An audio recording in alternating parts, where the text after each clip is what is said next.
Hello, welcome to the Fort Lauderdale Airport, and thanks for clicking through to find out more about my exhibition, Coherence and Unity.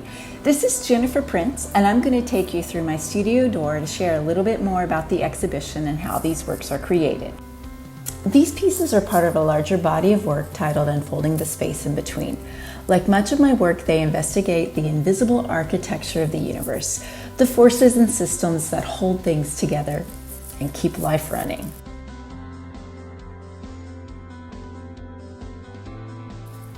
By nature, I'm a studio artist, and you're seeing a small glimpse into the way that I use my sketchbook to work out ideas through drawing, writing, and just quick sketches. That's always the beginning for me.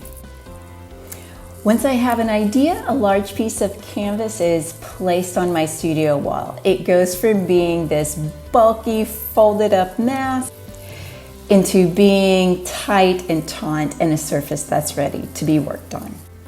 In order to get crisp, clean lines for this series, I draw with masking tape, using it over and over again to create the forms that will come through in the finished paintings. As you can see, this process takes quite a bit of time due to the scale of the work and through working out the patterns in each piece. So here you see me modeling what I refer to as studio jewelry, the leftovers of one day's worth of work. I do go through a lot of tape.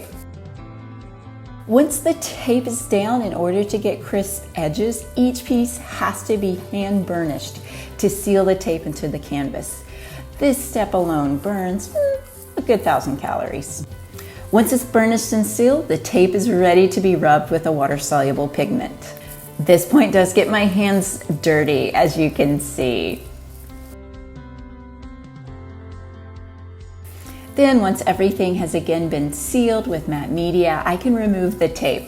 And this process is usually fun. I can see the image evolving and all the hard work that I've put in coming to shape.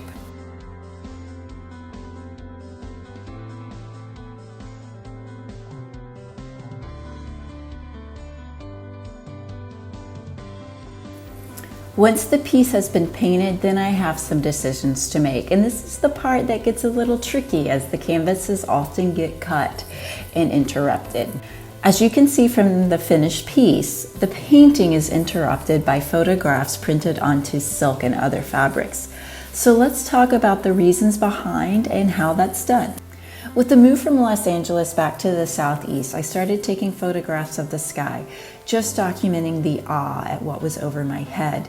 Over time, that crept into my practice. The sky is amazing. Every culture on our planet has a myth series about it, and if it wasn't for that 10-mile swath of gases over our head, life on this planet wouldn't exist. So I continue to use it as a metaphor as such within my work. The photographs that I take, as you saw just before, are printed out onto fabric that are specially backed with paper so I can run them through an inkjet printer. This process takes a little bit more time and care to make sure the fabric doesn't get stuck or rip while going through the inkjet printer.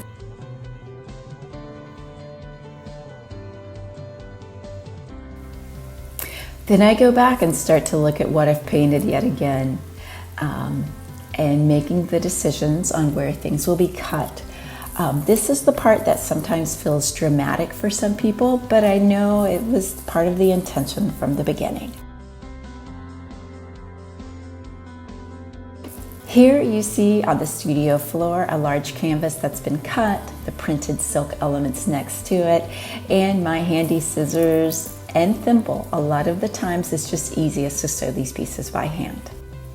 Once the sewing is done, I have other decisions to make in regards to how I handle the fabric.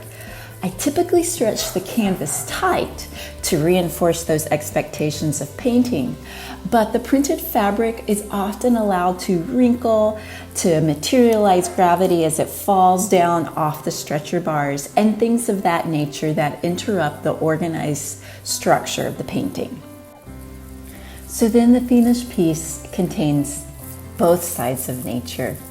The system that is represented through the clean delineated lines that shimmer on the eye surface, but are interrupted by these flourishes of color through the photographic elements on the lighter weight fabric.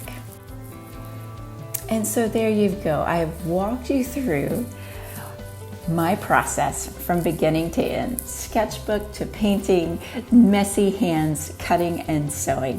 Thank you for your time. I hope you've enjoyed these works, and feel free to reach out to me on Instagram or through my website.